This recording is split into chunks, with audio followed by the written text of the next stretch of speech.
Boa tarde.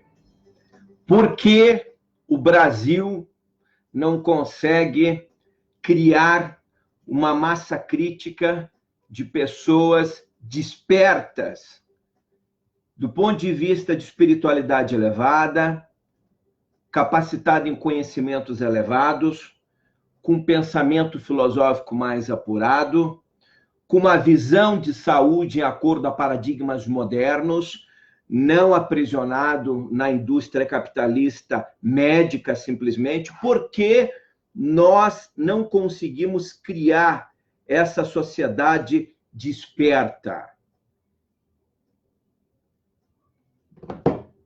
E a falsa espiritualidade? Uma nação de tantos místicos religiosos, um país de tanto misticismo, porque não consegue abordar temas importantes do ponto de vista de um pensamento mais sofisticado, mais elaborado, porque nós criamos uma linha de pseudo-intelectuais de mente e pensamento raso. A gente ainda discute temas do paradigma do século retrasado, passado, nós ainda entendemos o mundo. Deixa eu compartilhar aqui no meu canal 2 essa live de agora. Compartilhe depois. E o que é que falta para que a gente possa, então, edificar uma massa crítica pensante? Enquanto você vai entrando aqui para a gente nessa tarde fria aqui em Curitiba, eu vou esperar alguns segundos para as pessoas estarem entrando. Eu gostaria que você se preparasse para reflexionar comigo, independente de credos, de pensamento, de ideias que você tenha, sobre o que ocorre com o nosso país. Por que a pauta principal do Brasil são sempre os temas menores? Mesmo do ponto de vista da política, a gente está tratando dos temas menores. Vocês veem aí que a gente não consegue se desprender de abordar alguns temas absolutamente escabrosos. Falta inteligência crítica, falta despertar, falta às pessoas uma profunda reflexão do que se chama espiritualidade. Infelizmente, eu não tenho aliança com o politicamente correto. Infelizmente, grande parte das pessoas, que são até muito místicas, muito religiosas, muito esotéricas, flertam com todos esses temas que estão aí, mas, infelizmente, a minha constatação nessas áreas é de que a gente realmente tem muito misticismo e quase zero de espiritualidade. O brasileiro é muito bom em falar de tudo, de todos os temas que flertam com essas áreas todas que nós estamos vendo nesse momento aí. Agora sim, vamos compartilhar aqui no meu canal 1. Ok. Eu sempre entro nas lives pelo perfil do meu Facebook 2, que a qualquer momento deve estar lotado também. O perfil 1 já está lotado faz tempo. Então, o que falta, gente? Por que nós estamos às vésperas de uma eleição presidencial abordando temas menores? O que falta para uma pátria de milhões de pessoas entrar no novo milênio? Nós ainda só entramos nesse novo século, nesse novo milênio, do ponto de vista do calendário. Do ponto de vista da inteligência, nós estamos presos à ditadura, à época do comunismo, à época do socialismo, à época dos hippies malucos meditando na Índia com templos de ratos como se fossem divindades, na época da droga que afetou profundamente o cérebro de toda uma geração de místicos esotéricos que não ajudaram em nada a sociedade planetária da Terra, não contribuíram em nada para que o mundo pudesse estar tratando de temas mais elevados. Do ponto de vista do conhecimento humano, a sociedade já conseguiu produzir, em alguns cantos da Terra, pensamentos bastante elevados e possibilidades extraordinárias. Gente, se nós parássemos de tratar os temas menores, em meio século, nós transformaríamos a vida na face da Terra. Não vou nem falar da Terra, mas nós transformaríamos o Brasil, por exemplo. Se nós parássemos de tratar dos temas de menor importância, como se eles fossem os prioritários, se a gente parasse de tentar impor e doutrinar, idiotizar o povo brasileiro em cima de sistemas políticos, ideologias sombrias, nós transformaríamos o planeta Terra. E o que falta para isso? Falta às pessoas o verdadeiro entendimento do que é a construção de uma massa crítica de pessoas do bem, do que é, por exemplo, esse tema chamado de espiritualidade. Espiritualidade não flerta com as trevas. Espiritualidade não faz pessoas despertas no caminho da luz, na construção de uma massa crítica, não flertam com o diabo.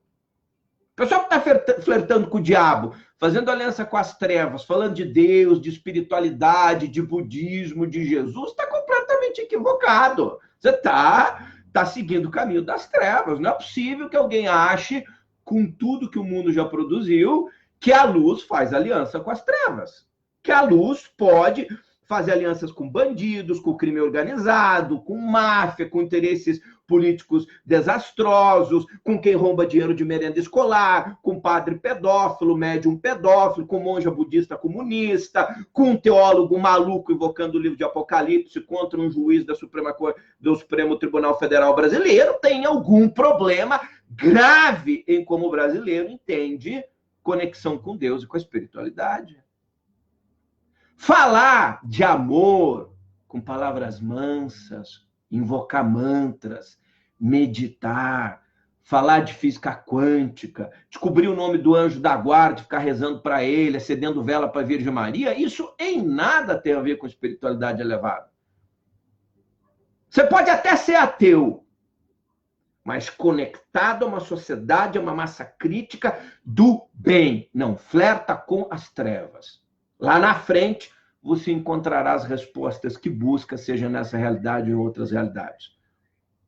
Mas o que impede o brasileiro efetivamente de pensar e agir na direção de um Brasil mais espiritualizado? O que nos impede?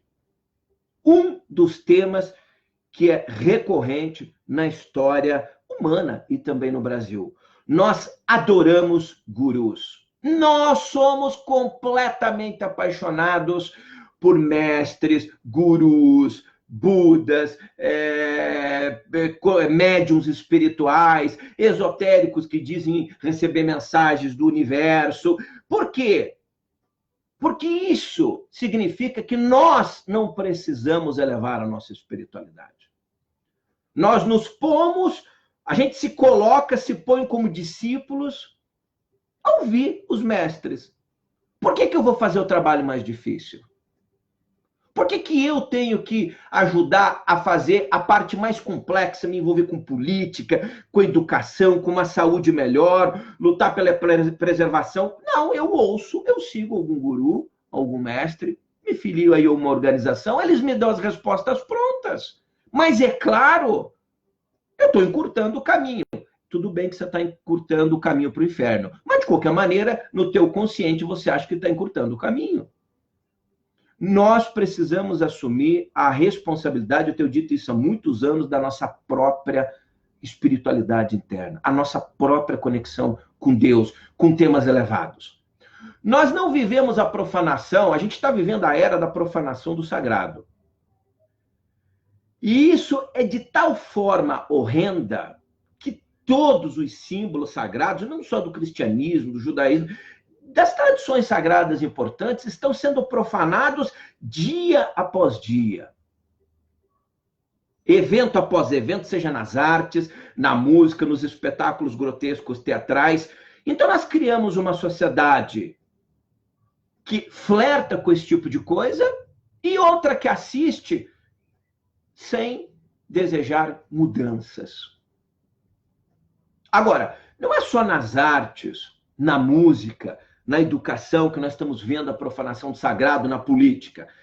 A profanação do sagrado começa dentro das próprias instituições religiosas, místicas e esotéricas. Elas produziram uma geração de discípulos alienados, zumbis. Acreditar em Deus, em forma nenhuma, capacita ninguém a ter um nível de espiritualidade elevado. seguir os dogmas, os rituais, as tradições. Em nada capacita ninguém falar belas palavras, entoar mantras, orar, né? Eu passo o ano inteiro, né, falando belas palavras, mas quando eu tenho que agir, porque normalmente as aulas práticas na nossa vida são assim, a gente passa o ano inteiro em teoria. Em alguns momentos a vida nos convida para uma prova prática. Quando a prova chega, a gente reprova de forma dura. Faz muito tempo que a igreja no Brasil, católica, movimento protestante, evangélico, fez uma aliança horrenda, segmentos, não estou dizendo todos, com esses regimes que aí estão. Você imagina o Cristo na Terra hoje fazendo uma aliança com Lula, presidiário Lula. Aliás, tem algumas pessoas que iniciaram a greve de fome ainda há pouco, fazendo uma aliança com Lula para as próximas eleições. Você imagina Siddhartha Gautama, o Buda, 2018, Siddhartha resolve fazer uma visita na Terra, o Buda, né?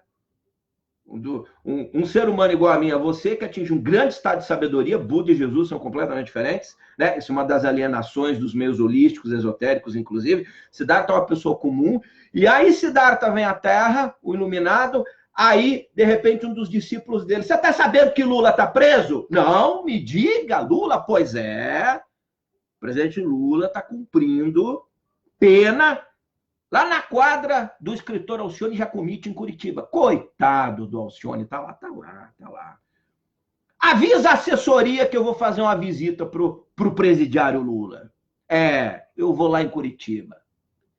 E aí, a imprensa me para na frente do prédio da PF, aproveito, pede para falar mal da justiça, dar indireta para o juiz que o prendeu. Jesus faz uma visita na Terra. Está sabendo que Leonardo Boff está sentado no banquinho lá, invocando o livro de Apocalipse contra o juiz que mandou prender um dos maiores corruptos, um dos maiores corruptores de mente do parlamento brasileiro, desde que Cabral pisou aqui. Não é bem verdade que Cabral foi o primeiro a pisar aqui, né? Os Cavaleiros de Cristo em Portugal já vinham ao Brasil algum tempo antes, mas vamos imaginar, de qualquer maneira, Cabral também era Cavaleiro da Ordem de Cristo em Portugal, então tá tudo meio em casa ali. Mas vamos imaginar, e alguém fala para ele, e aí espiritualistas, seja quem for, não é só com o presidiário Lula, não, flertando com os outros políticos corruptos e bandidos, defendendo-os loucamente, cegamente em redes sociais, como se espiritualidade elevada envolvesse essa podridão de lama, a defesa de interesses das trevas, de governos que desviaram dinheiro de merenda escolar, de hospital, de tudo. Esse é o retrato do que o brasileiro pensa ser espiritualidade. E aí basta olhar para o Brasil e encontrar uma pátria sem cultura, sem ciência elevada, adormecida, doutrinada em suas próprias loucuras, flertando com o misticismo trevoso, porque os nazistas também flertaram com o misticismo. Eu não estou por modinha agora, né? Porque tem uma moda, né? Sempre que você vai falar algum político no brasileiro, você chama de fascista, nazista. A pessoa nem sabe o que é isso. Mas os nazistas fizeram o que fizeram usando livros esotéricos da maioria dos místicos e dos esotéricos brasileiros, que também têm os livros usados por Hitler, por Himmler, por aquela elite nazista para fazer o que fizeram. Os livros têm culpa? Em parte tem, sim. Os autores tinham culpa? Tem, porque eles também vieram de sistemas trevosos. Esses mesmos livros, essas mesmas ideologias, em parte, afloraram nos anos 50, 60, 70, e estão muito vivas no Brasil. Muito vivas.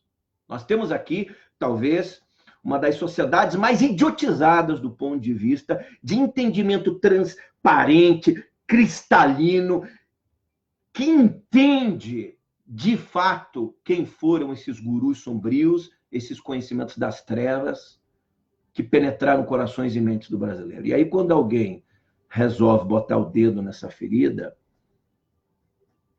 imediatamente é rechaçado por essa aliança sombria. Porque ninguém tem muita coragem de desmascarar, é tudo moda.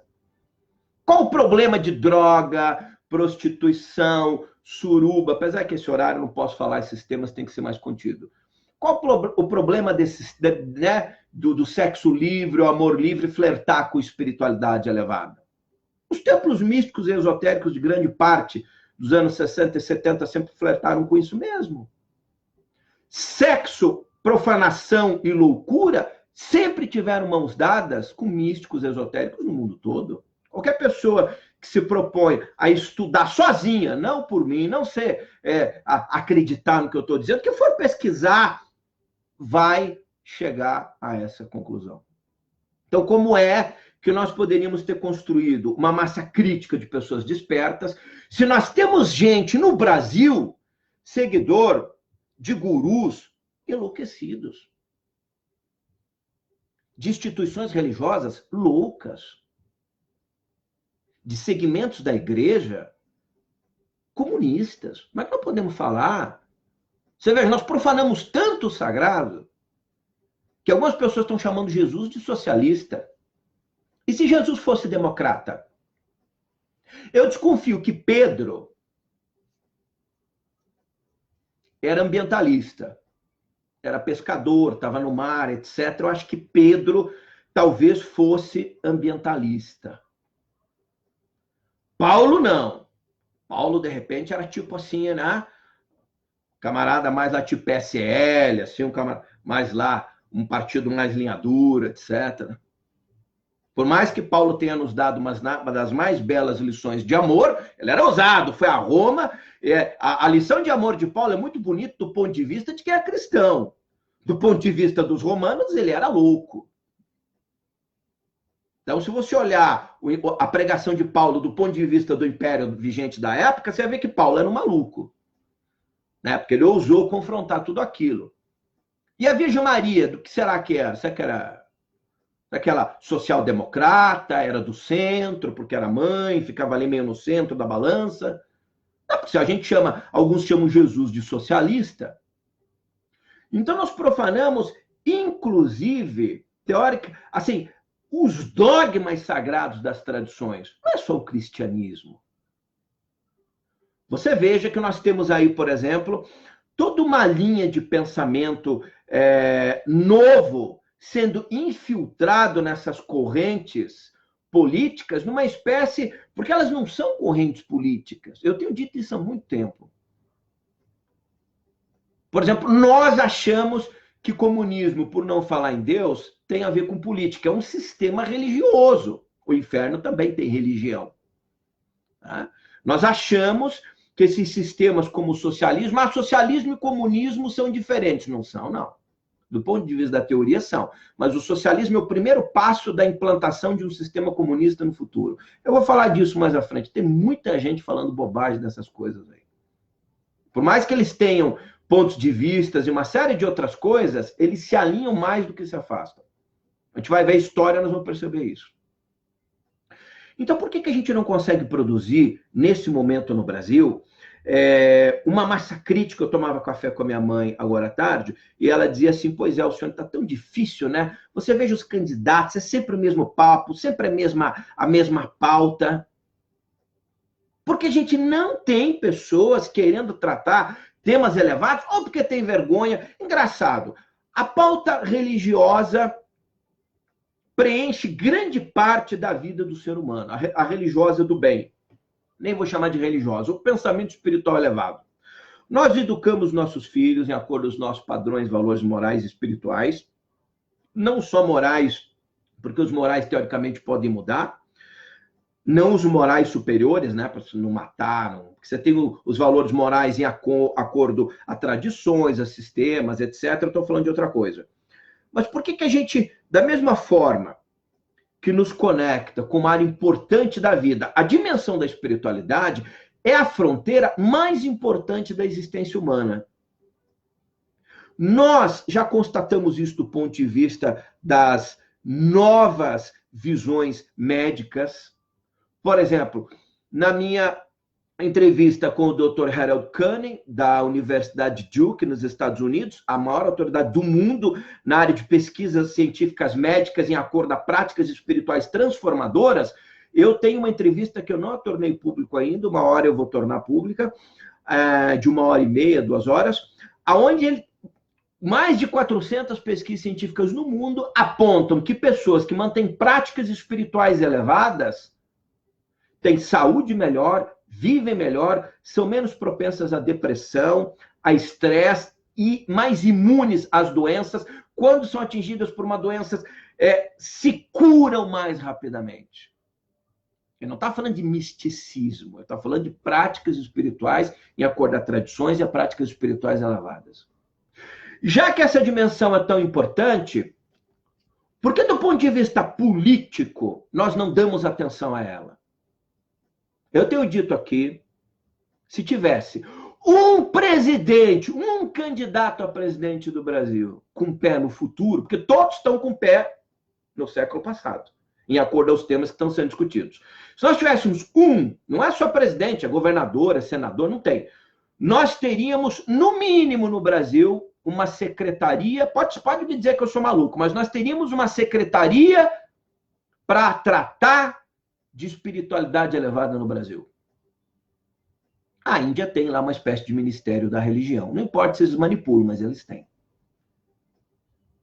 Israel tem muitos segmentos, apesar de não ter uma secretaria especial nessa direção. Se a dimensão da espiritualidade, vou dizer o primeiro efeito imediato disso. O primeiro efeito imediato transformador no Brasil. Põe todas as crianças de todas as escolas brasileiras, estaduais e particulares, a meditar 5 minutos antes de começar as aulas. Sabe o que isso vai fazer? Você tem ideia do que isso vai gerar na nova geração de pessoas daqui a 20 anos? Você tem ideia do impacto que isso vai dar no Ministério da Saúde em termos de economia? Porque as pessoas vão adoecer menos, vão se curar mais rapidamente, vão flertar menos com as drogas, com tudo que não presta. Então você precisa ter, não é meditar do ponto de vista de uma tradição religiosa específica. Eu já disse aqui que se eu fosse presidente da República, eu chamava os 10 mais importantes segmentos religiosos brasileiros, trancava todos numa sala, botava 10 militares do lado de fora e diria o seguinte: vocês só saem aqui de dentro depois que encontraram uma cartilha comum para reeducar os jovens brasileiros. Mas eu sou contrário do bandista, que sou contrário do espírito, não me interessa, ninguém sai daqui. Manda umas caixas de pizza aqui, vocês vão sentar aqui, só vão sair daqui o dia que tiver uma cartilha comum entre católicos, espíritas, ateus. Tem que ter uma cartilha comum do bem. A ciência hoje já indica que práticas espirituais curam, impedem doenças. Você imagina o efeito disso na saúde do Brasil? Estou falando de um item bobo. Bobo não, extraordinário, bobo numa lista de muitos. Agora, a gente que considera tão importantes essas coisas, não ousa querer discuti-las politicamente. Isso perde voto. Não tratar de... É como assim, é como aquela coisa de abordar sexo, né? Isso é restrito com a luz apagada no quarto entre os homens e mulheres, ou seja quem for. Nós temos que levar as discussões elevadas para dentro da política, senão nós não vamos gerar uma massa crítica e uma nação melhor, gente. Agora, para isso, nós precisamos de um povo que entenda realmente o que é falar. Porque você tem dentro do cristianismo, por exemplo, eu sou cristão, com visão em todas as áreas, respeito a todas as tradições, mas do ponto de vista do pensamento, o mais importante pensamento espiritual, na minha visão, que eu me adapto, é o de Jesus. Então você veja, o cristianismo não conseguiu produzir uma massa crítica pensante na Europa. A Europa será toda, a cultura europeia com raras exceções, será varrida. E se duvidarem, vão ser apagados dos livros de história. E no Brasil, hein? O cristianismo conseguiu produzir uma massa crítica pensante? Uma massa, não. Produzimos alguns corajosos individualmente falando. Nós produzimos muita religião, muita doutrina, muito templo de interesse, de bilhões, grupos religiosos que são donos de cadeias de hotéis, redes de restaurantes, redes de TV, rádio, se duvidar até motéis, zona, tráfico. Tráfico não, tráfico a gente sabe, né? Tem um grupo religioso poderoso que lava dinheiro com narcotráfico, não é o que estou falando. Polícia Federal, você vai lá no Google, põe Polícia Federal, grupo religioso lava dinheiro com narcotráfico, colombiano, mexicano, você vai encontrar lá, grupo religioso poderoso. Você veja a que ponto nós chegamos. São só nas religiões tradicionais? Não, nos grupos esotéricos. Os grupos místicos esotéricos viajam, vão para as aldeias indígenas, trazem substâncias alotrópicas, uma série dessas vendem, comercializam nas cidades, profanam o sagrado dos povos tradicionais das florestas. No Brasil a gente vende cristal, vara mágica, a gente vende tudo, porque tem uma sociedade idiotizada que compra todas essas coisas. E aí nós achamos que pelo fato de estar conectado a todos esses temas, a gente é espiritualmente desperto. A gente não gosta de saber de política, a gente não quer discutir os temas, olhar o mundo, a pauta difícil. A gente quer, no máximo, pegar uma tartaruga, bater uma foto para pôr no Instagram, dando um beijinho na tartaruga e mostrando como nós somos seres humanos preocupados com as tartarugas. Mas passou uma criança morrendo de fome na rua, quando a gente estiver andando, a gente desvia do caminho. Uma tartaruga é legal, afinal de contas, quase ninguém posta foto beijando tartaruga. E a gente passa a achar que aparecer do lado de um boi, dando beijinho dele, agarrando, eu te amo, que isso é demonstração de espiritualidade elevada. No fundo é isso mesmo. A espiritualidade que nós criamos no Brasil é para tirar foto abraçada com boi, com topeira, peixe, javali. A nossa indignação é com a caça do javali, não com as milhares de crianças molestadas dentro das suas casas pelos seus próprios familiares. Todos os temas são importantes, mas a sociedade humana está perdendo o significado do que é ser humano. Nós damos atenção às aberrações, às profanações. Vai para uma aldeia indígena e, com todo o respeito que os povos indígenas têm pela Mãe Terra, você vai lá no meio do Lago Titicaca, o maior lago navegável mais alto do mundo, o lago mais misterioso do mundo, nas palavras do grande navegador francês Jacques Cousteau, que esteve lá, conseguiu submergir até 70 metros. Eu vou muito ao Lago Titicaca. E o Titicaca é extraordinário, o lago mais misterioso da Terra. Você vai lá no meio do Titicaca e vê como aqueles povos lá na comunidade de Uros, nas ilhas, eu sou padrinho lá da isla de Santa Maria, como é que eles tratam o lago, as montanhas? Eles não jogam um papel no lago. O lago é sagrado. A totora, a palha de junco, é sagrada. Eles comem, serve para fazer as ilhas flutuantes, elas flutuam, aquelas ilhas. Aquilo é sagrado. Agora, pergunta para eles se o Titicaca é mais importante que eles, que o ser humano que está ali. É tão importante, mas não é mais importante.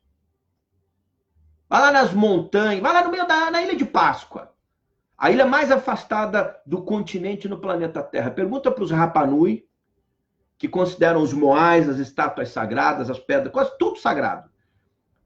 Mas quem é mais importante? Sobe as comunidades de Pisa, de Machu Picchu, vai 40 quilômetros para frente de Machu Picchu, faz como eu. Vai para a Cordilheira de Vilcabamba. 10 dias a cavalo, no meio do nada, com 2 policiais contratados escoltando a gente não ser assaltado, não tinha como se comunicar.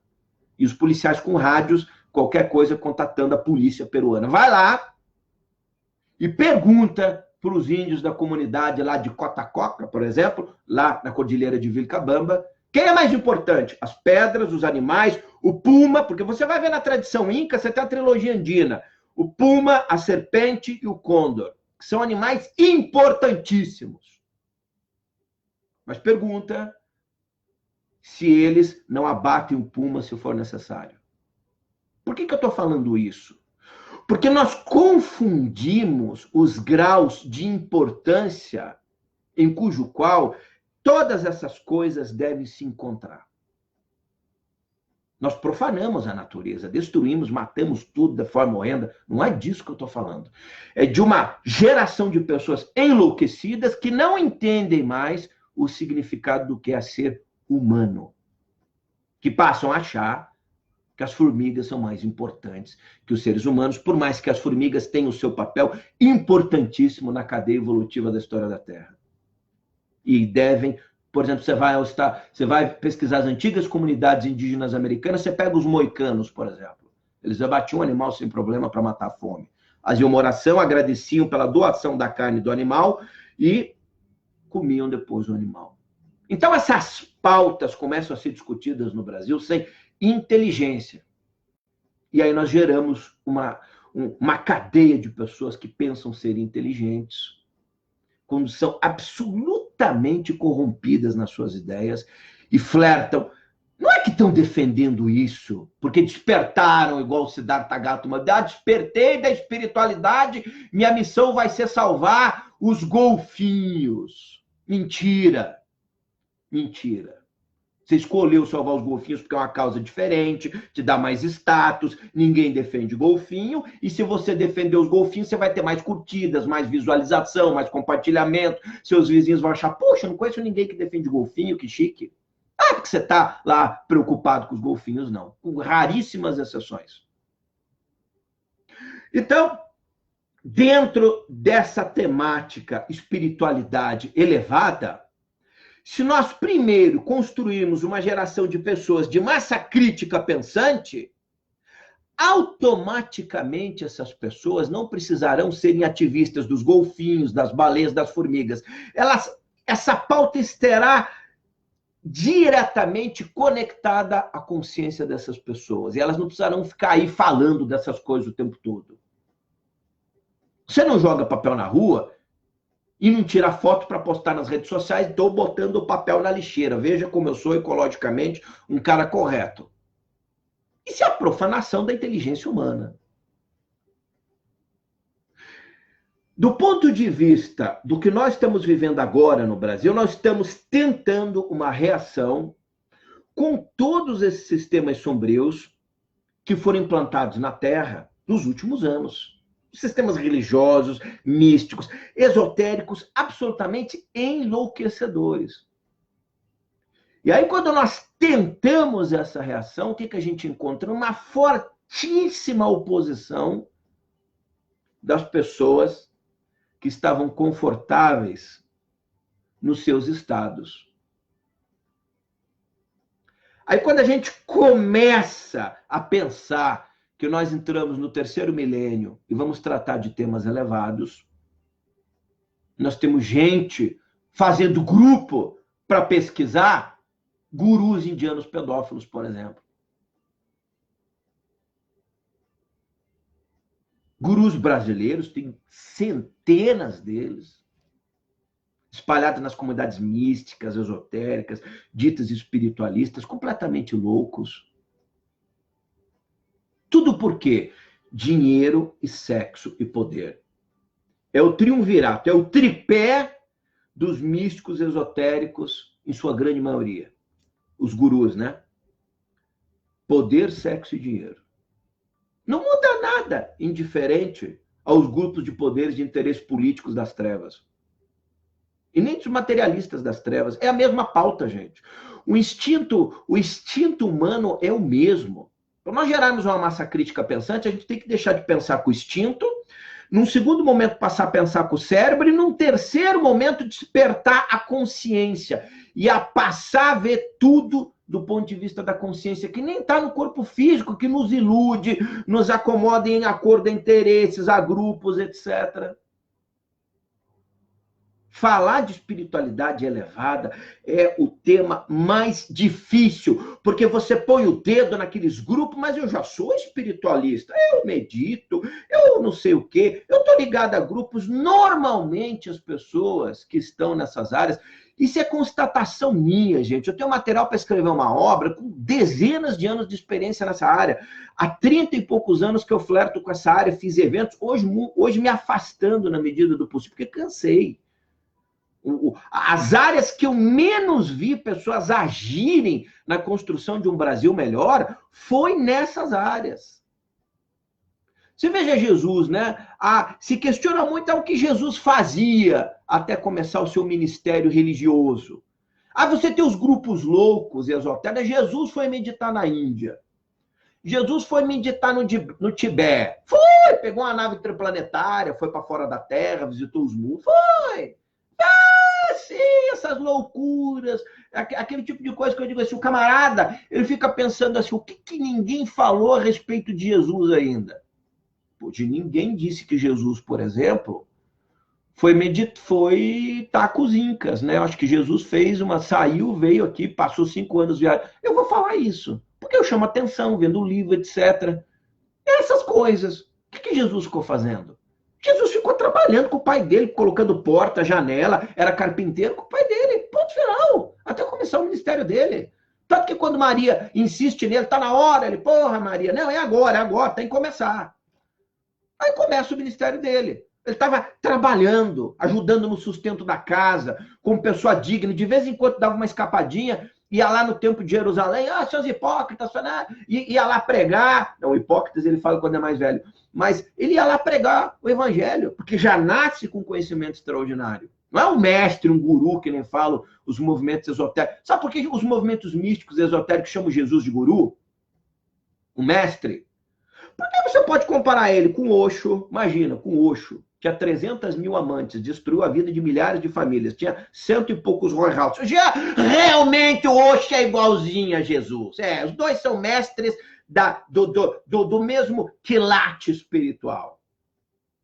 Aí comparo com Sai Baba, apesar que na Índia dizem que Sai Baba, um grande guru indiano, né, era mais importante que Jesus. Claro, ele só tem 300 acusações de pedofilia em 30 países da Terra. Ele é igualzinho a Jesus, igualzinho. 200 guardas armados, uma fortuna de milhões no cofre pessoal do seu quarto, quando morreu. Ele é igualzinho a Jesus. Igualzinho. Então por que esses malucos querem sempre comparar Jesus com qualquer tipo de pessoa igual? Porque Jesus não tem comparativo. Mas quando você coloca no mesmo nível, você os adapta a um padrão de evolução espiritual maior. Então você veja que nós ainda somos uma terra de extremo misticismo, de uma das peregrinações religiosas maior que existe no mundo, aqui não vou citar o nome, que reúne 1 milhão e pouco de pessoas, uma vez por ano, vocês devem saber qual é, de extremo misticismo, que não tem nada a ver com espiritualidade. Nada de ordens esotéricas, conhecimentos, falar desse... Nada. Mas, Alcione, o que é espiritualidade elevada? Eu vou dizer para vocês, na minha percepção, o que é espiritualidade elevada. A espiritualidade elevada começa quando, primeiro, nós transformamos as nossas ações em ações luminosas do bem. Ações luminosas do bem não é sair dizendo para todo mundo gratidão. Aquele cara falou um palavrão, tô fora. Jesus, quando entrou no templo de Jerusalém, desceu o verbo em todo mundo. Meteu o pé nas mesas que vendiam pombinha. Não é disso. Não é esse estado de idiotização, não. Tem gente que pensa que está desperto espiritualmente é não dizer, putz, falar um palavrão, vai para o inferno. Não é, não. É você transformar suas ações luminosas no bem. E, se preciso for, sem agir como um ser demoníaco. Aí não. Vou matar, montar uma guerra. Não é disso que eu estou falando. Mas combater duramente as forças sombrias da Terra. Combater. Porque nós estamos vivendo num momento profundo de destruição de família, de valores, os nossos jovens completamente perdidos. Você pode ensinar ideologia de gêneros nas escolas, mas você não pode ensinar Pai Nosso. Você não pode ensinar o preâmbulo de iluminação de Siddhartha Gautama, por exemplo, as frases mais importantes dele, que são frases de profunda sabedoria. Você não pode ensinar lá as frases importantes de Moisés. Você não pode, de nenhum, você não pode. Mas você pode falar de droga, de aborto, você pode falar de Karl Marx, você pode falar de Napoleão, você pode falar de Mussolini. As crianças aprendem tudo isso na escola. Mas se você falar de Jesus, talvez você seja processado. O professor fala de Jesus, ele será processado. Como é que nós queremos edificar uma massa crítica de pessoas quando a fronteira da espiritualidade é a fronteira mais importante da dimensão da psique humana, por exemplo, e nós não damos espaço nas escolas, nas universidades. Você tem algumas iniciativas no Brasil. Unicamp, por exemplo, você tem lá um departamento que pesquisa de médicos que flertam com espiritualidade na cor dos seus pacientes. A USP tentou algo muito parecido.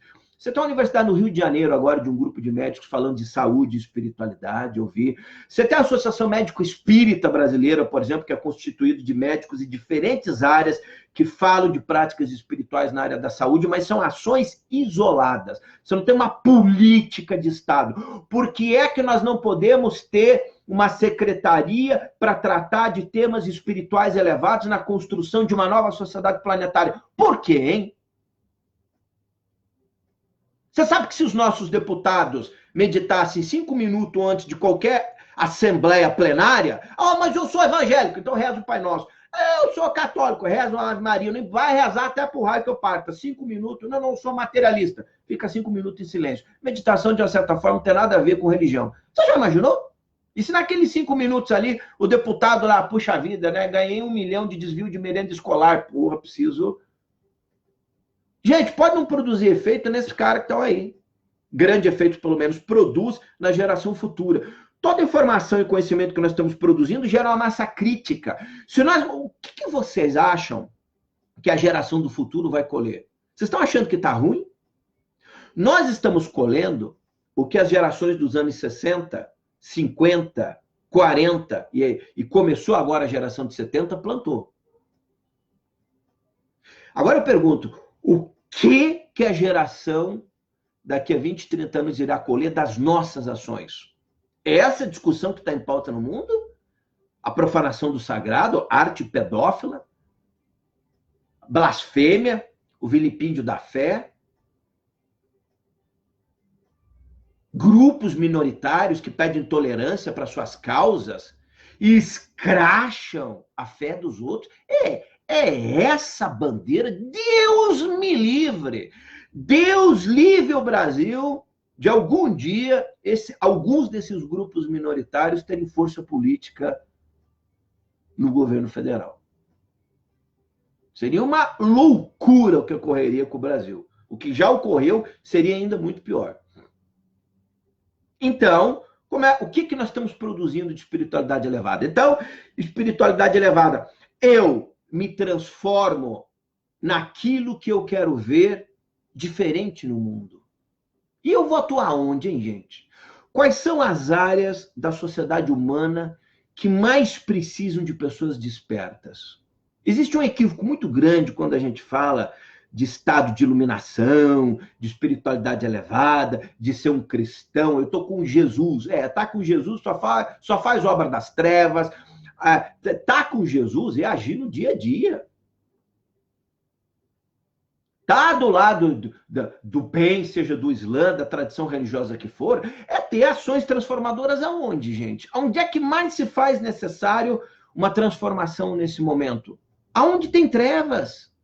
E aonde tem trevas, místicos, espiritualistas, a maioria dos religiosos, não quero isso não, Deus, não quero nem ouvir falar de política, esse negócio de socialismo, não quero, quer o quê? Falar da luz é muito fácil. Meu cachorro já está ficando iluminado, que eu sempre cito ele como exemplo. Uma hora eu vou mostrar ele aqui. Eu tenho 2 cachorros de linhagem tibetana, né? Não é, só descobri que era um tibetano depois. E aí, eu tenho um cachorro. Só você perguntar para ele, escuta, eu tô para te enviar uma missão aí. Você quer uma fácil? Todo mundo quer fácil. Todo mundo quer ir para a igreja rezar, todo mundo quer ir para o templo espírita receber mensagem. Eu quero receber mensagem dos espíritos. É uma maravilha. Todo dia recebe mensagem do espírito. Sabe para que aquelas mensagens? Faz o que com aquelas mensagens? Mudou a tua vida?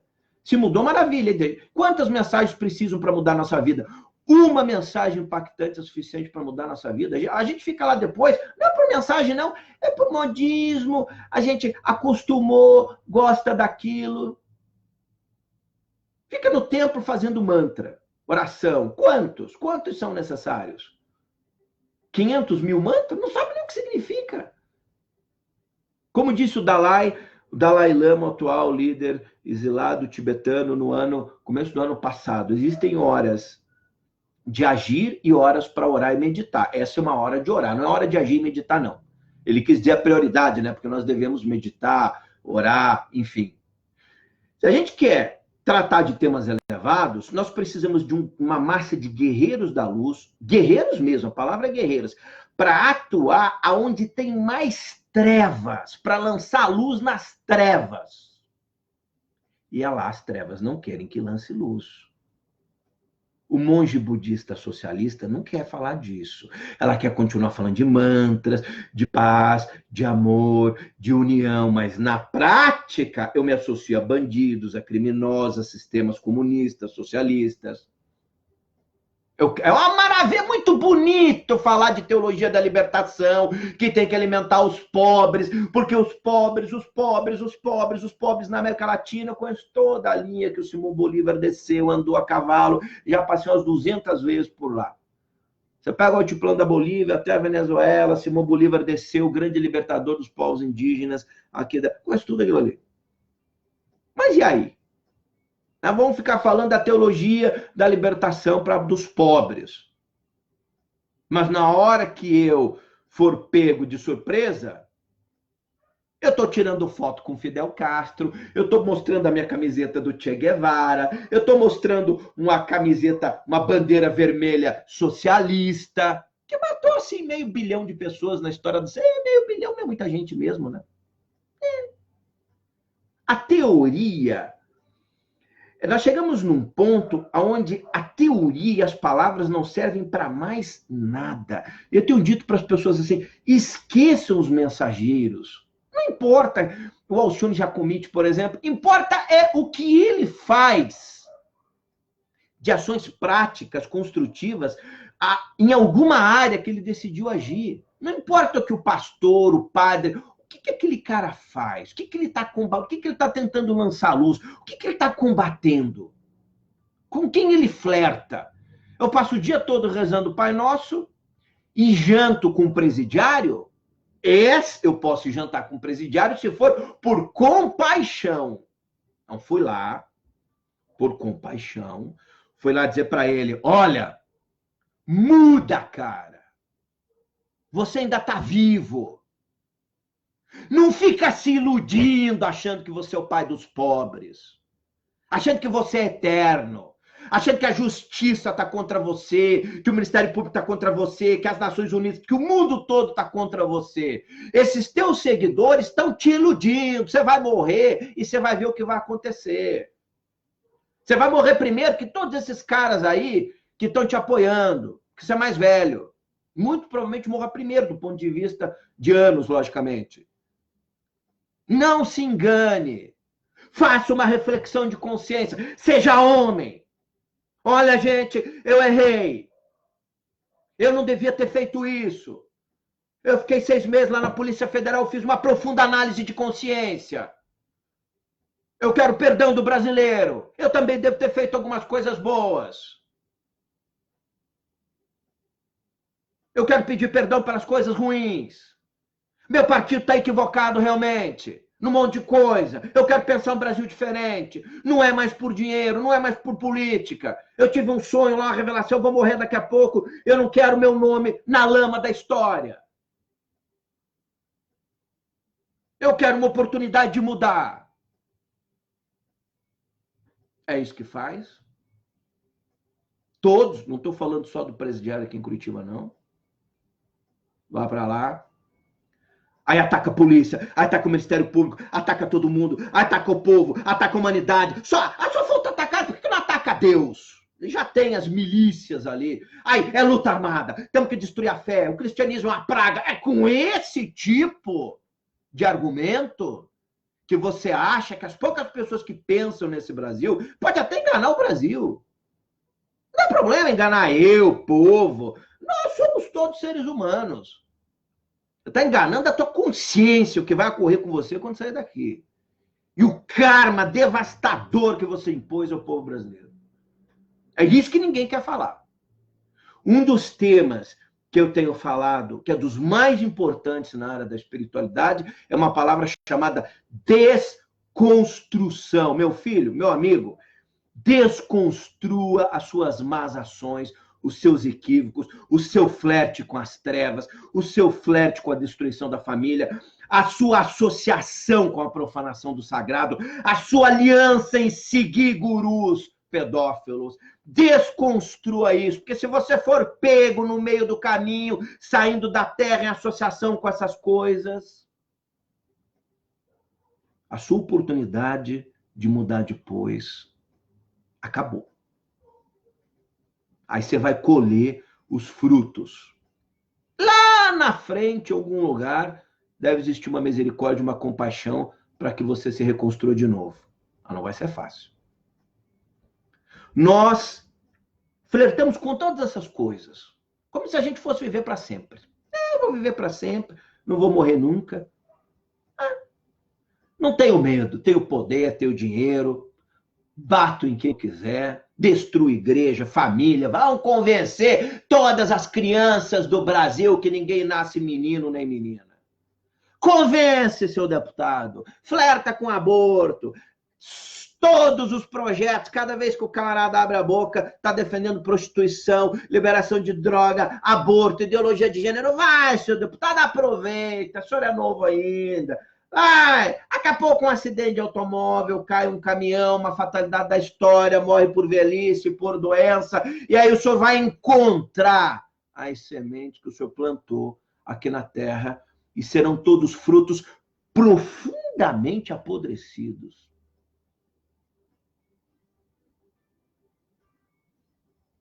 E nós, hein? E nós, que frutos nós estamos plantando? A gente acha que nós... Porque a gente pensa assim, a gente engana nós mesmos, né? Porque primeiro alguém nos enganou. Ou um político nos enganou, um religioso. A gente se convenceu, virou aí seguidor de qualquer tipo de ideologia, seja ela qual for, em qual área for. Aí, como se não bastasse, a gente resolve defender essas coisas. Se defende. Você veja, eu falei esses dias dos casos de abuso. Aliás, o Papa Francisco aceitou ontem, antes de ontem, essa semana, a demissão de um cardeal que acobertou crimes de pedofilia. Assim, a gente acha que essas coisas nunca encontram um destino lá na frente. Então a gente vai flertando, e a gente passa a defender. Quanta gente defendeu o padre pedófilo, cardeal pedófilo, de todas essas áreas.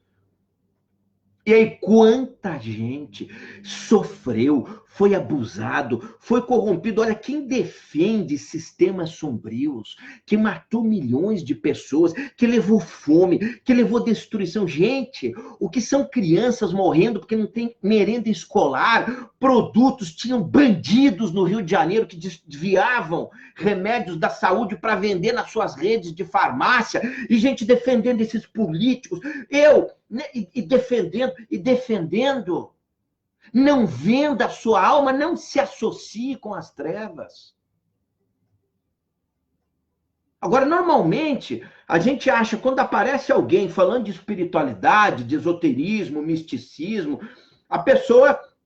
mas aquele cara é tão evoluído? Você viu quanto conhecimento ele tem? Conhecimento nunca foi sinônimo de espiritualidade elevada. Nunca foi. As associações mais poderosas do mundo nas áreas religiosas são as mais corruptas, as mais pedófilas, as mais endiabradas. Aí, isso não é novidade para ninguém. Quanto maior a instituição, mais corrompida. Seja Hare Krishna, budista, tá aí, acabei de postar na minha rede esses dias, muita gente disse que era fake news, não acreditou. Um dos monges budistas, um dos lamas budistas mais importantes. Eu fiquei chocado, fiquei com profunda pena quando eu vi aquilo da alma daquele ser humano.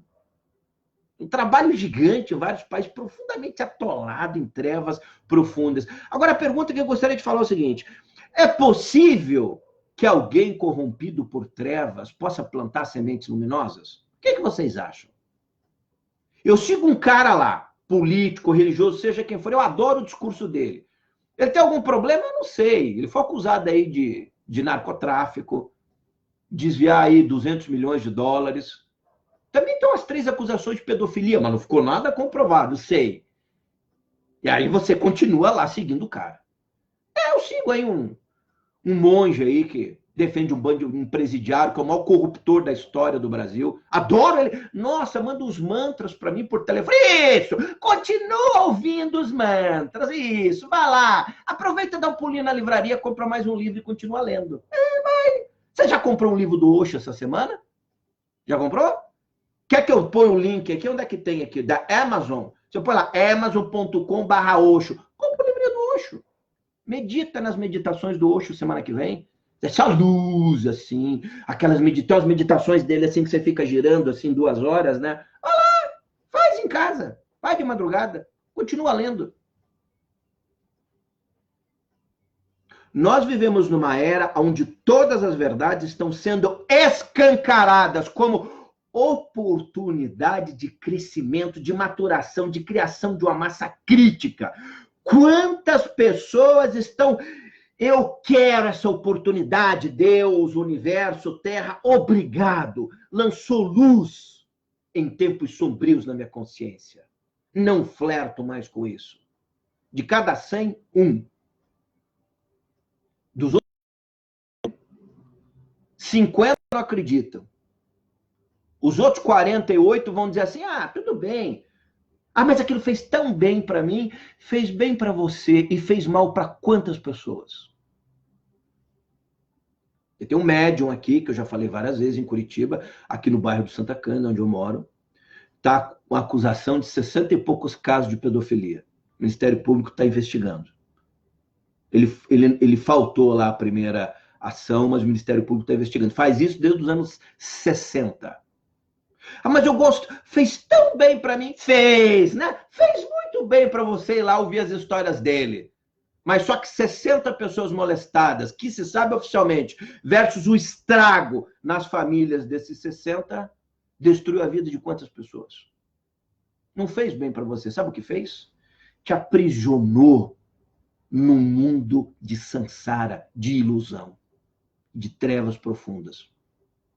E você pensa que você construiu uma massa luminosa. Os sacerdotes do Templo de Jerusalém, quando botaram Jesus na cruz, acharam que estavam fazendo um trabalho luminoso. Eles acharam que era luz. Nós somos luz, hein? Gratidão, os romanos. Vamos, olha, meditação hoje, hein? Morreu já lá, morreu. Olha, avisa os rabinos aí que nós vamos meditar hoje lá, vamos rezar aqui, vamos fazer a Torá aqui. Todo mundo, mas já matamos aquele carpinteiro doido lá mesmo. Vamos rezar agora. Eles também achavam que eram luz. Desconstrução é a palavra mais importante da espiritualidade que eu tenho tentado dizer nesse momento da história humana. É a desconstrução do engano. O que nós construímos no nosso passado? Cada ação nossa na Terra é uma espécie de um tijolinho. Esse tijolinho cria a nossa morada futura. Você faz uma ação aqui, você bota um tijolinho na tua casa. A tua morada daqui a 10 anos, 5 anos. Você vai construindo a casa. As nossas ações nós colhemos. Só que esse tijolinho aqui não cria só a nossa morada nesse mundo, nessa realidade. Nós estamos criando a nossa morada futura para além das fronteiras físicas da Terra. Qual é a morada que você está edificando com as suas ações, com as suas alianças, com as suas crenças, com a defesa dos seus ideais para o dia que você sair da Terra? Tem gente que pensa, não, Deus me perdoa. Perdoa. Pode levar 1 milhão de anos para te perdoar, mas 1 milhão depois eu te perdoo. Então, assim, qual a nossa morada futura? Não apenas nesse mundo, como para além das fronteiras físicas da Terra. Eu fiz uma meditação profunda, eu recebi já esse tipo de mensagem. Cara, olha, pelo que eu fiz no passado, você sabe qual que é a minha morada futura? Eu sou um desabrigado espiritual. Eu sou um refugiado galáctico. Eu não tenho nem morada. Alguns ainda conseguiram criar um casebre, uma taperinha no abismo, caindo no abismo. Muitos não criaram nem isso. Muitos, em termos de morada espiritual, depois da nossa jornada na Terra, serão refugiados. Nunca mais na vida esqueça disso. Porque você um dia vai encontrar essa realidade. E vai perceber, pô, lá na Terra, um dia alguém me falou, é verdade. O que tem de refugiados do outro lado da existência? Qual é a sua morada? Criou uma morada luminosa, de paz, de valores elevados. Por quê? Porque eu flertei com... Não, fizeram uma exposição pedófila na minha região aqui, de profanação da fé. Eu não sou cristão, eu vou lá, dei muita risada, bati um monte de foto. Isso, vai. Não, mas é só arte, vai, flerta, não tem problema. Flerta com tudo isso, com tudo que eu imundice que não presta. Eu jamais iria numa exposição, por exemplo, que profanasse a crença de ninguém. De ninguém. Mesmo que eu não concorde com nada das ideias. Tem gente que concorda. Desde que sejam coisas, né, sadias, né? Não. Por quê, hein? Porque o meu eu interno não tem a necessidade de flertar com coisas de trevas. Não tem necessidade. Fizeram uma exposição lá de crucifixo, não sei o quê, profanando, defecaram uma Bíblia, um Alcorão. Eu vou lá fazer o quê? Mas eu não sou religioso. E é preciso ter religioso para você respeitar a crença das outras pessoas? Você precisa, então, quem acha que precisa ter uma religião para respeitar a fé dos outros, é um medíocre de pensamento. Medíocre. Um covarde. Covarde porque ele acha que profanar a crença dos outros não tem problema. Mas se falar em um ar a respeito das escolhas dele, ele grita que é uma lei, quer criminalizar, é não sei o quê. A gente tem as comunidades de minoria no Brasil, né?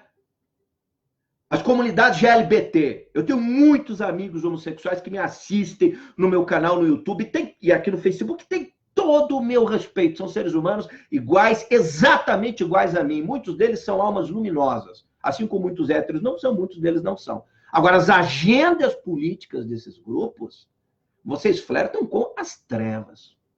De grande parte deles. Estou falando do LGBT, sim. Passei a maior parte do Hangout falando que as religiões flertam com as trevas. Não posso falar de vocês, não? É verdade? Estou falando uma coisa errada? Faz uma parada gay em São Paulo. Qual o problema? Gente, parada gay na Paulista próxima.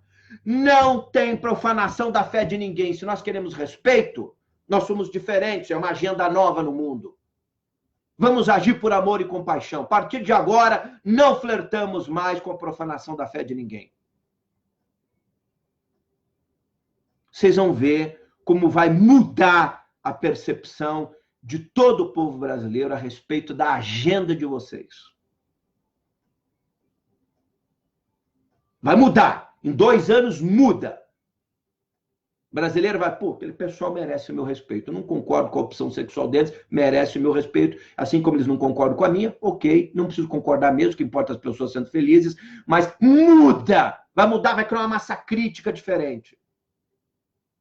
Agora, você vê lá uma parada dessa, seja no Rio, aquilo é uma demência, um enlouquecimento. Então, a profanação da fé, do sagrado, está em todos os lugares. Tinha uma bancada de um grupo religioso alguns anos atrás, que foi para o Congresso Nacional, com a pauta de que eram cristãos, porque nós somos cristãos, foi a mais corrupta do Congresso Nacional. É essa a aliança? Uma bancada religiosa corrupta? Pelo amor de Deus, sai daí. Mas é porque não defender. Morra sozinho, mas não venda a tua consciência. Nós não temos a percepção de que nós somos seres mortais. A gente pega um vírus, uma doença, a medicina não consegue curar, Foi. Acabou. Todo mundo vai lá, chora, dependendo de maior ou menor interesse. Se você tiver mais dinheiro, vai ter mais gente chorando por você. Se você for um pobre miserável, você está lascado. É só Deus, a espiritualidade para estar lá rezando por você. Se você tiver família, ou mesmo que você seja sozinho, dependendo de quem for você, vai ter mais ou menos gente. Mas uma coisa não vai mudar. O fato de que você já foi, virou purpurina, foi. E aí chegará o momento da confrontação com as suas escolhas, as suas obras e o que você edificou nessa terra. Não, veja bem, o anjo Gabriel. Morri, fui para lá, tinha um anjo me esperando com a espada na mão. Boa tarde, seu Alcione. Boa tarde, que é você? Eu sou o anjo Gabriel. O senhor vai assistir um filminho da sua vida agora? Eu vou assistir um filme da minha vida? Não, eu não quero ver, não. Por quê? O filme é tão terrível que eu não quero ver? Não vai fazer uma profunda análise de consciência, não? Seja em qual tradição for? Tá aí, só idiotizados não falam mais da continuidade da vida após a morte. Você tem estudos científicos ao redor do mundo todo provando isso hoje. Qual é a primeira coisa que acontece com o indivíduo que sai da Terra? Assiste o filme da vida dele. Vai encontrar tudo que ele fez aqui na Terra. Tem gente que vai assistir um filme assim, ó.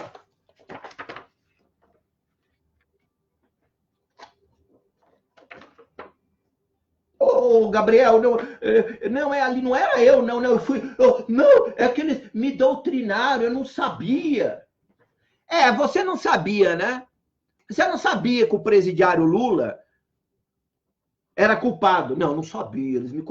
Mas tinha conta no YouTube, no Instagram, no Facebook, passava 10 horas por dia em rede social, conversando com todo mundo, e não sabia. Coitado. Eu não sabia. Eu não sabia que aquele dinheiro que eu aceitei para aquela votação lá era fruto de roubo. Não, achou assim, que alguém passou e falou, você quer 1 milhão? Não, você vai lá e vota, eu te dou 1 milhão. Eu não sabia. Eu não sabia. Eu não sabia que aquele monge era pedófilo. Eu não sabia. Então, hoje, um anjo na Terra, eu já disse aqui, tem um anjo hoje, o maior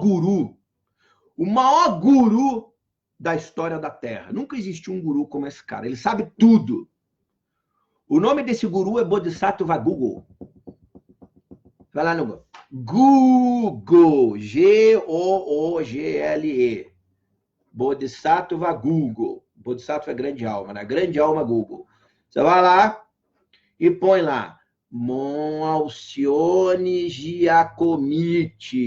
Isso, escritor. Polícia Federal, processo. Puxa, o Alcione não falou isso aí nos hangouts.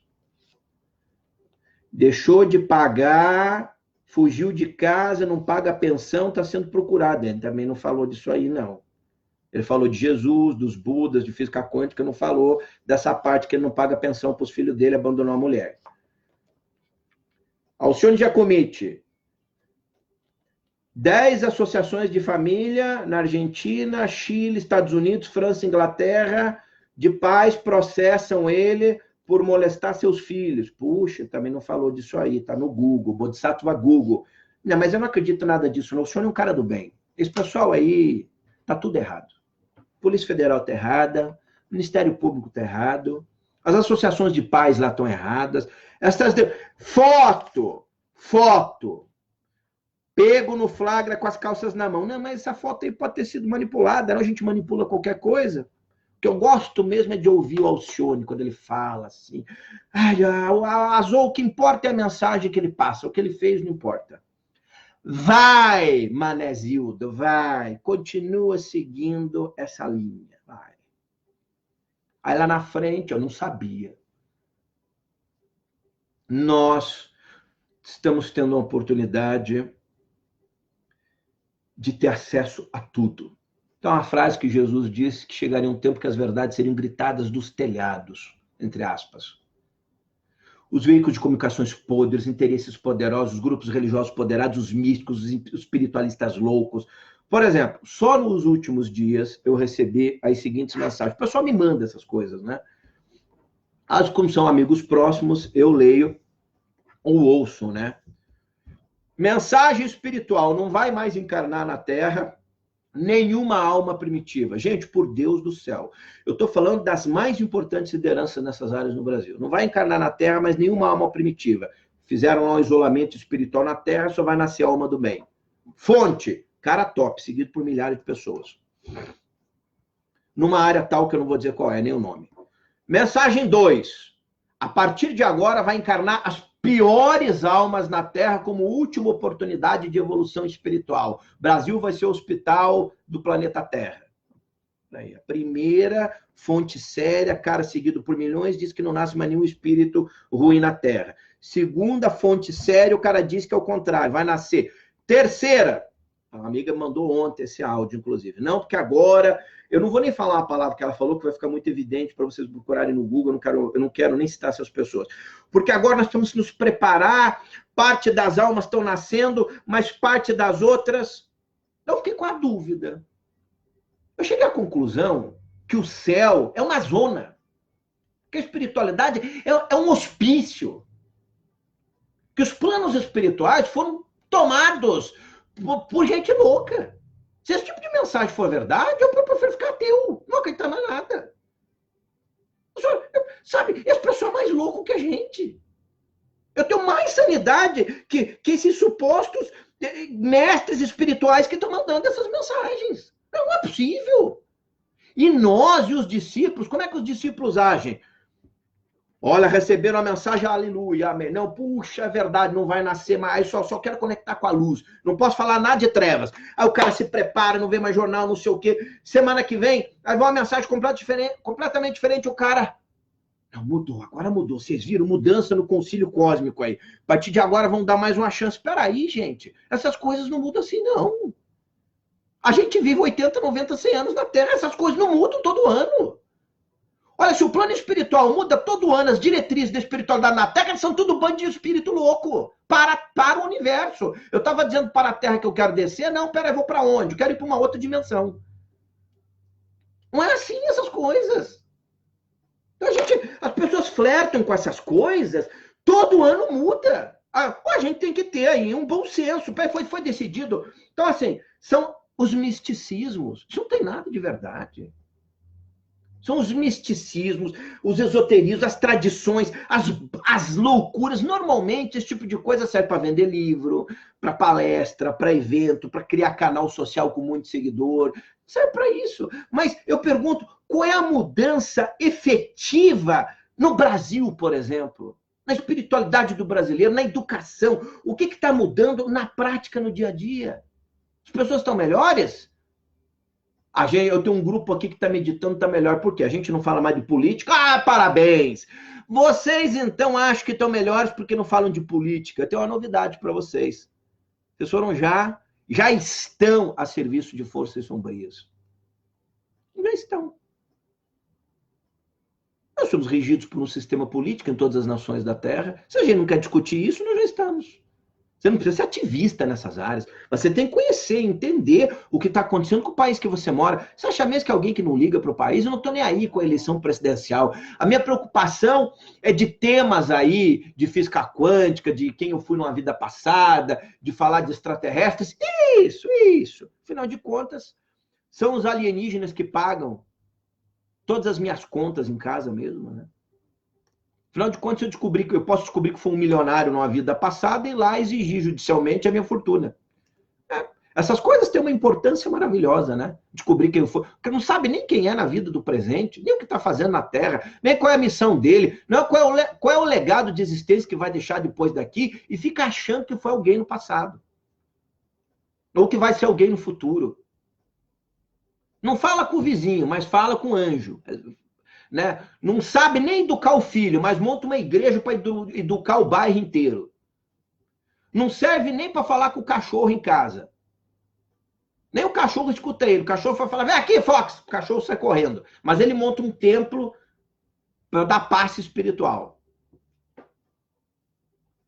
Então, nós, apontando o dedo nessa ferida, porque eu sei que quase ninguém mais no Brasil gosta de fazer isso. Eu faço a parte difícil, eu sei.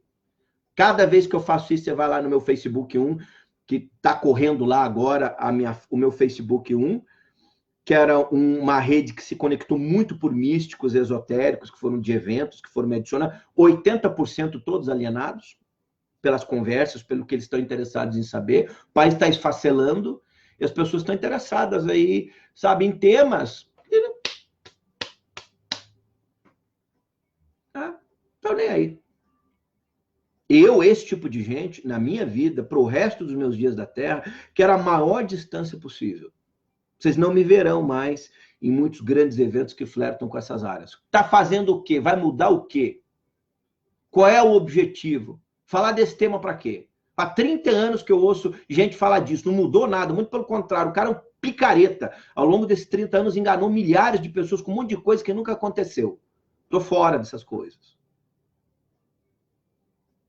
Então, gente, nós criamos uma falsa espiritualidade dentro de nós, muitas vezes, na maioria das vezes. Quem é um dos primeiros a denunciar isso? Jesus. E Jesus fala assim, olha, o dia que eu voltar à Terra, existe uma promessa, né? Como se dá isso, não interessa.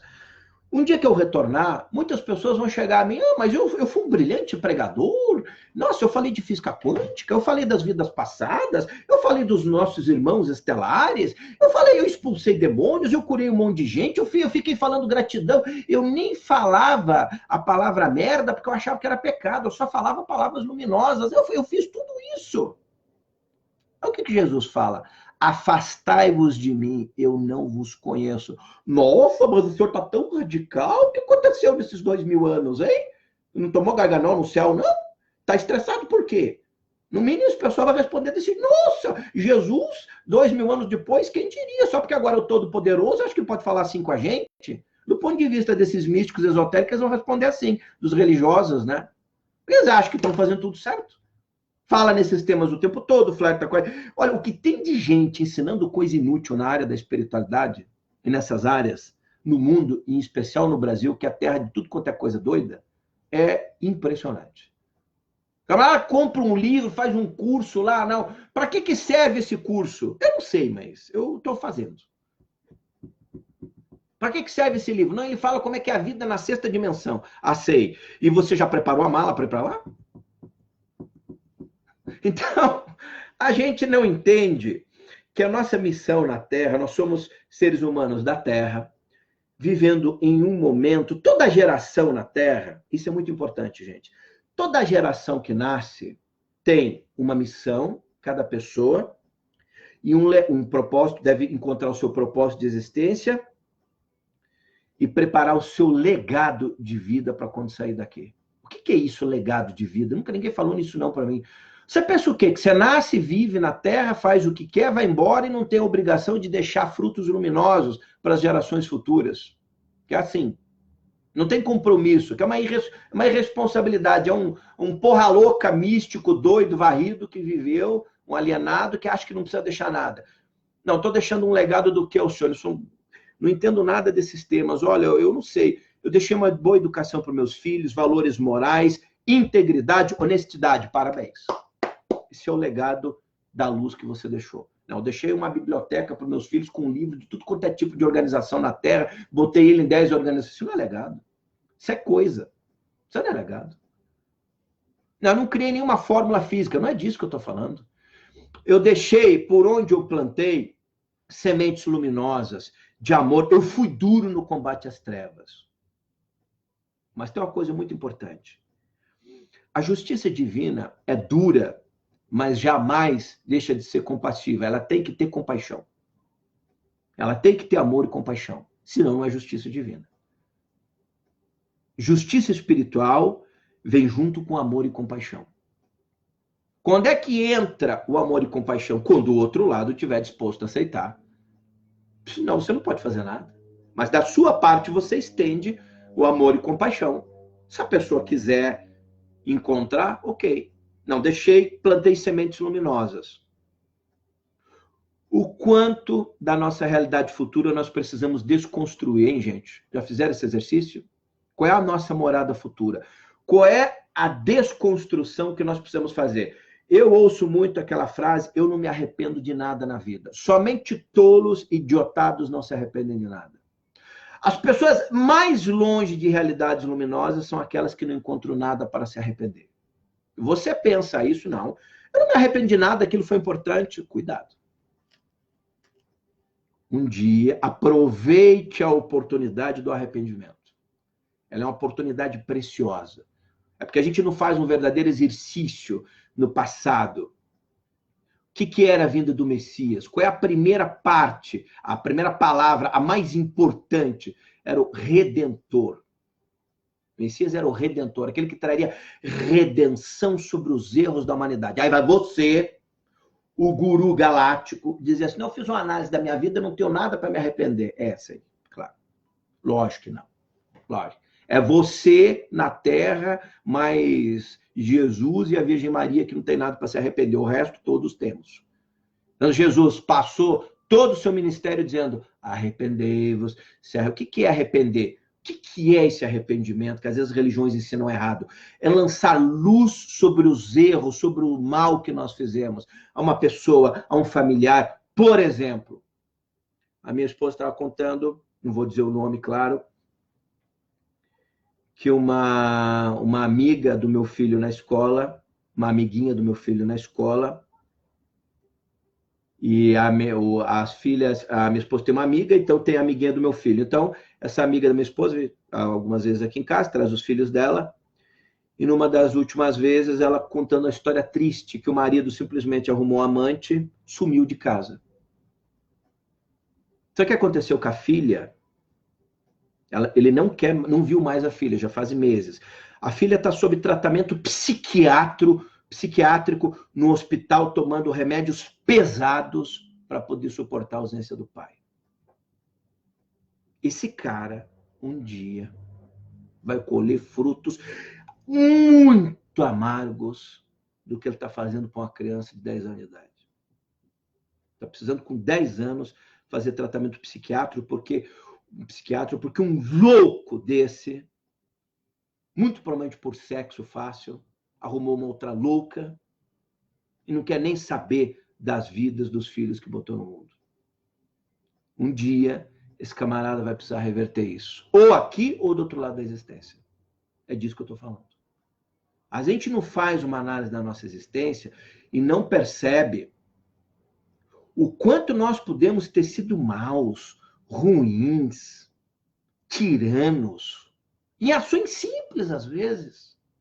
E a gente acha que aquilo não tem problema. Maltrata uma pessoa, causa uma tragédia, e aquilo fica por isso mesmo. Desconstrua da sua mente. Desconstrua, tente. E se forem coisas, a pessoa que eu fiz muito mal morreu. Se acerta, então, do ponto de vista da sua espiritualidade com Deus, nas suas meditações, nas suas orações. Mas um dia você vai encontrar isso. Gente, já indo para a finalização, é muito difícil pensar espiritualidade elevada. Por quê? Porque a gente normalmente gosta do misticismo. A gente só quer saber do conhecimento, das coisas boas, dos temas, falar de gurusismo, de conhecimentos complexos, como se igreja fosse, na verdade, uma associação de culto, né, de conhecimentos cultos, assim, e não devesse ser uma instituição de acolhimento, de falar de valores elevados, de ensinar as famílias como elas devem suportar esses ataques de forças sombrias, de sistemas políticos das trevas que nós estamos vendo, como é que os nossos filhos devem suportar essa tentativa de implantação dessas ideologias loucas. Isso tem a ver com espiritualidade. Para que serve espiritualidade se não for para gerar seres humanos melhores? Não serve para nada ser espiritualidade luciferiana, gente. Isso é espiritualidade das trevas. A diferença da espiritualidade divina e da espiritualidade de Lúcifer, das trevas, é que eles te dão um monte de conhecimento. Você não sabe para que serve, mas eles vão te encher de conhecimento. Enquanto as trevas te manterem ocupado com conhecimento, tá ótimo. O propósito das trevas é manter você ocupado rezando. Já falei disso aqui? Nossa, o senhor está falando uma heresia, não é não. Enquanto você estiver ocupado meditando e rezando, você não tem tempo para agir na prática, para educar direito teu filho, para tratar bem tua esposa, teu semelhante, para ser um bom empregado, um bom empresário, um bom polícia. Você permanece rezando, meditando, com cristais, com sei lá, com essas coisas todas. Com a Bíblia, pega a Bíblia embaixo do braço. Não, eu carrego a Bíblia o tempo todo. É um fanático maluco carregando a Bíblia, né? Mas a Bíblia tem que estar aqui, ó. A palavra tem que estar aqui. Tá só embaixo do braço para mostrar para a plateia, achando que aquilo tem algum poder. Então, o grande exercício nosso é, gente, não faz mal para ninguém. Você que está me ouvindo, eu sou petista, não concordo com tudo isso. Eu sou socialista, eu sou discípulo daquela monge que você falou. Eu vou te dar, não é nenhum conselho. Você não me conhece mesmo. Eu vou te dar uma dica. Faz uma reflexão profunda de conhecimento, uma reflexão profunda sobre as suas escolhas no passado. Não adora aquele sistema político, aquela igreja, aquela religião, aquele líder, aquele guru, aquele candidato preso, aquele solto, não importa. Eu vou fazer uma análise sobre o que eu estou cedendo a minha atenção. Vou fazer uma análise. Não custa nada. Peraí, eu vou pesquisar no Bodhisattva Google, eu vou ler um pouco mais. E se eu fui fanatizado? E se alguém me escravizou mentalmente? Vou fazer uma análise fria, comigo, para mim mesmo, não preciso falar para ninguém. Se eu descobrir que eu estou errado, eu não preciso ir lá para o Google, para as minhas redes sociais, descobrir que eu estava errado. Agora, Lula, se dana você, picareta. Não precisa contar para ninguém. Nem os teus amigos petistas não precisam descobrir que você foi enganado a vida inteira. Aquela camisa sua do Che Guevara, aquela bandeira vermelha no guarda-roupa, não esconde ela, não precisa dizer para ninguém que você jogou fora, não. O seu livro de Marx, se alguém perguntar, diz que você emprestou, joga essa porcaria fora. Faça uma análise sincera, seja onde for. Estou citando alguns exemplos que eles estão... Como esses exemplos estão quentes no nosso subconsciente, eu estou citando eles. Mas uma análise fria. Vou descobrir que eu estou lascado. Eu sou um daqueles refugiados espirituais depois que saí da Terra, que eu fiz tanta merda que eu sequer consegui ter vaga numa tapera lá no alto da montanha. Eu estou lascado. Faça uma reflexão, desconstrua, use a oportunidade como Jesus. Não estou nem colocando ele como um líder espiritual, de repente você, como Cristo, de repente você não é cristão, como alguém de profunda sabedoria, para mim ele é, mas de repente para você não. Eu vou desconstruir essa coisa de arrependimento, eu acho que tem sentido mesmo, eu fui muito grosso lá, muito estúpido, ou sei lá, andei flertando com umas ideias loucas, eu preciso lançar luz sobre aqueles acontecimentos enquanto está na Terra. Porque, meu amigo, a gente nasce sozinho, a vida é um destruidor de sonhos, a gente luta para realizar nossos sonhos, é difícil, não é fácil, o mundo é injusto, os sistemas políticos são injustos, todos os sistemas, porque fala contra o socialismo, o capitalismo também é selvagem, não tem politicamente correto comigo. O capitalismo pode ser devastador. Aliás, o capitalismo mais devastador de todos é o socialismo capitalista, né? Porque ele pega todo o teu dinheiro e ainda rouba a tua alma. Ele deixa a gente pelado, duro, sem dinheiro e também sem espiritualidade. Esse é o socialismo capitalista. O comunismo capitalista, né? Socialismo como o primeiro passo para a instauração do comunismo, né? Como diz aquela professora da Unicamp, daqui a pouco, como é que é o nome dela? A professora... Tá aqui, ó. A historiadora Cristina Meneghello, da Unicamp. O socialismo é uma etapa para se chegar ao comunismo. Professora, doutora Meneghello, da Unicamp. Eu gosto muito dessa frase dela. Assim, o socialismo capitalista é o pior de todos, que ele ainda tira a nossa grana, o nosso dinheiro, a nossa casa, os nossos filhos, e rouba a nossa alma, a nossa fé, a nossa espiritualidade. A gente é o demônio top. Se pegar uma hierarquia do inferno, tá lá. Qual é a filosofia política do demônio-chefe? Socialista capitalista. Rouba tudo. Não deixa que nem frango pelado, depenado. Então, vamos fazer esse exercício do que eu flerto. Não importa se eu gosto daquele monge, daquela monja, daquele teólogo, daquele guru, de quem quer que seja. Com o que eu estou flertando, hein? Pô, eu tenho filhos? Não tenho. Normalmente os alunos, os jovens nas universidades hoje se tornaram todos idiotados. Por uma série, eles não precisam trabalhar, muitos deles, os pais que sustentam, etc. Então, é aquela época do emburrecimento, né? Onde você pode flertar com todas essas ideologias loucas. A hora que você começa a ter responsabilidade no mundo, você começa a ver que é difícil, que é complicado trabalhar, manter uma empresa, ganhar recursos, etc., para sustentar a tua vida, família, comprar o que você quer. Aí você começa a mudar de sistema. Então, o exercício hoje é um exercício que nós estamos numa era profunda de profanação do sagrado, e a gente gosta, a gente flerta com essas coisas. Com música, com arte, com exposição, com tudo. E a falsa espiritualidade que, infelizmente, se apresenta hoje como uma realidade sombria no Brasil. Grande parte das pessoas que eu falo de espiritualidade, você começa a falar, daqui a pouco você vê que a pessoa é uma louca, uma demente, que a pessoa segue gurus pedófilos. Ah, mas foi tão importante para mim. Como assim tão importante para você? Seja ateia, ateu, materialista, mas não flerta com esse tipo de coisa, não. Seja uma pessoa do bem. Vamos ser gente do bem. Uma hora a gente vai embora desse mundo aqui. E qual é a nossa morada futura? Qual vai ser o nosso legado de existência aqui na Terra? Sem dó, gente. Você pode enganar todas as pessoas. Parecer bonito nas redes sociais, postar aquelas fotos, seja onde for, no trabalho, na escola, na universidade.